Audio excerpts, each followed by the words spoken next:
welcome to the GeekettesChat video review of Rogue One, a Star Wars story. I'm Shirley. I'm Christy. Hey! Hey! And so we are, of course, like I said, going to review Rogue One, which is directed by Garrett Edwards. I keep on doing that. I don't know why. Oh, with our special guest, Darth Vader, because he's in the film. Yes, Yay. of course. What? So, yes. Rogue One's about the stealing of the Death Star plans by this rebel group, and basically, if you know, the Death Star plans is what the plans that the rebellion needed in A New Hope so Luke could destroy the Death Star. Yes. So yes, so and if you don't know that yet, very sad. The film is like 40 years old, almost 40 years old. So come on, like spoiler alert. Sorry with that, but yeah. So this film made me want to go see A New Hope after. So what do you thought of it, Chrissy? I'm just gonna go to you. Like, Wait. Actually, I felt the same exact thing. I was walking out of the film. I was like, "Let's go see New Hope." I was like, "Is it on demand?" And it is on demand. The film, well, I'm very into genre film, and I felt like this film actually was kind of different from the usual Star Wars films, I've seen. You know, I feel like Star Wars has always been like sci-fi, right? Like sci-fi, fantasy. Yeah, fantasy. So I always thought of it like a really cool film to watch. You know, nothing really too deep and layered and just fun to watch. But this film was so dramatic. I felt like I was watching a war film. There was points where I was freaking crying. I was like really connected to these characters, so emotionally, and I think the Rogue One crew or gang, or what are they called? Rogue One squad, Rogue One team, whatever. They were totally awesome. Yeah. You know, Jyn Erso, Felicity Jones. In the trailer, I was like, I'm not feeling her, but after watching her, and I love the fact that they had her young self there, and seeing her develop throughout the film was awesome. I mean, you have these typical Star Wars moment feelings where it's romanticized and Easter eggs, and you get she has those throughout the film, but it's a lot of it was really dramatic for me, watching it, and I was like, this is awesome. I could see this. I actually liked her character more in the film than the trailer was given out, but it's just a trailer, so yeah, you can't see that in the trailer. Sometimes you can, but this one, and for Rogue One, you couldn't see that. I never liked her. So I love Diego Luna. I was like, they his couldn't have character done was so interesting in the sense that he was totally different than what I thought in my head that he was gonna be. Right. You know, he wasn't as as good guy, rebellion, yay, kind of always doing the right thing. Yeah. Or, he was the conscience. It was great with this character. I know, it's his character was actually a little dark for, I think, a Star Wars film. Yeah, and that's what I liked about it, that it showed the rebellion dark side, pun, in the sense that, you see what they're gonna do in times of desperation. You never seen that in other Star Wars films. So that was very interesting to see that, like I said, it's not black and white, that gray aspect of life and what people will do for a cause. For a time in war. I mean, not that we have ever been to ever experience any of those things, but it has been an experience that I would remember forever. This movie is stuck with me now. Diego Luna, the Brody character. Oh, he was my favorite. Right? I actually I thought, I was like, oh, Diego Luna might be my favorite character. But I like Diego Luna's character because he was interesting in that sense that he was not what I expected. But Brody, actually, Riz Ahmed's character, I was actually I got with him because he was a character that wanted redemption in a sense, because he was an Imperial pilot. He worked for the Empire as a pilot, a cargo pilot. And so he wanted that redemption of, doing the right thing. And, he was wondering, what can he do to, to do the right thing, basically, to save his soul in a sense, you know. And I found that fascinating because he was always so nervous and stuff.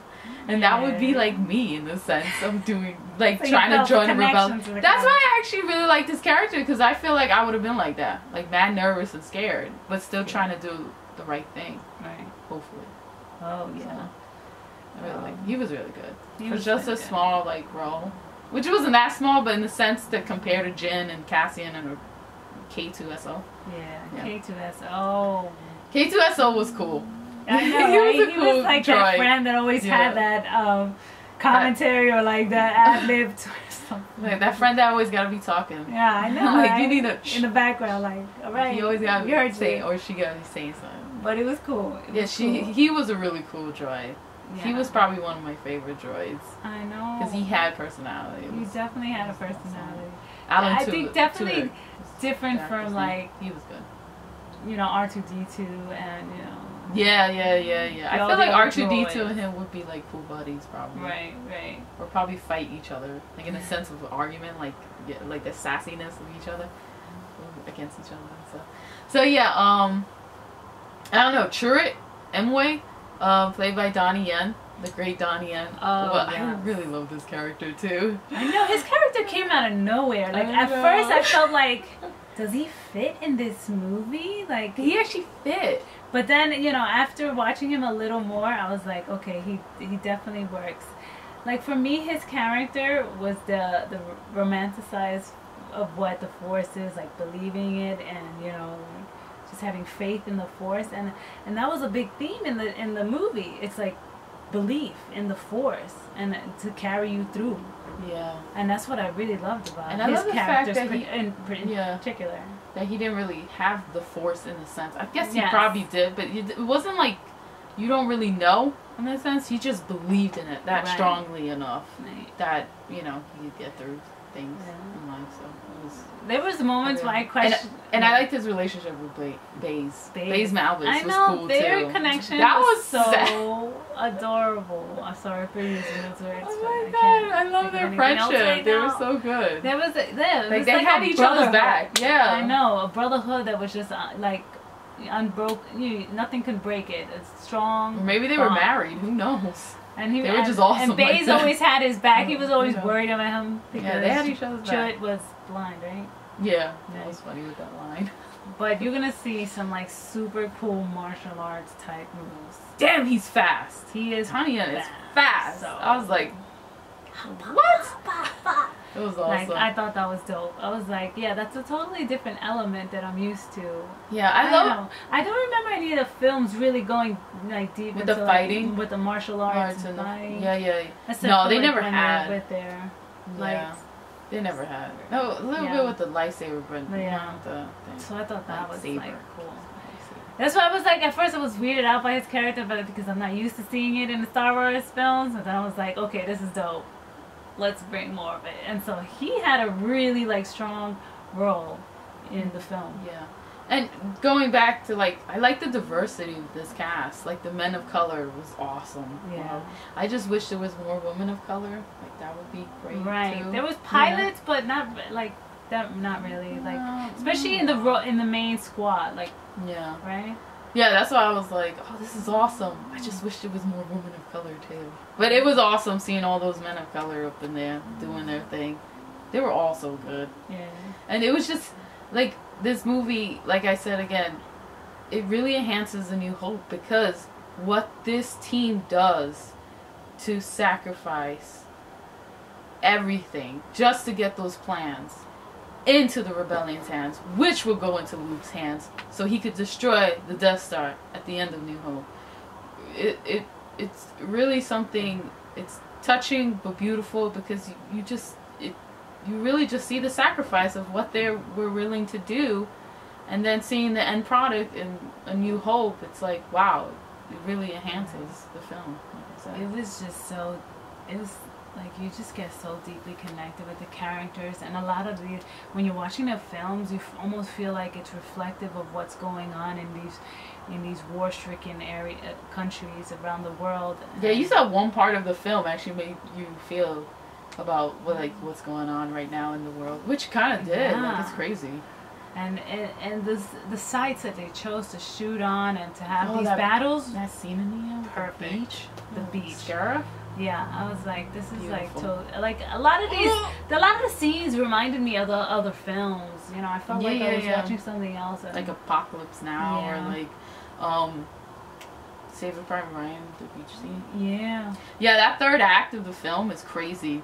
That's like the movie was really good, and you were like, but the third act is like, whoa! Like you sit there like, what? Like you just want to know what's gonna happen. Like you're just like in tense mode like the whole time. Right.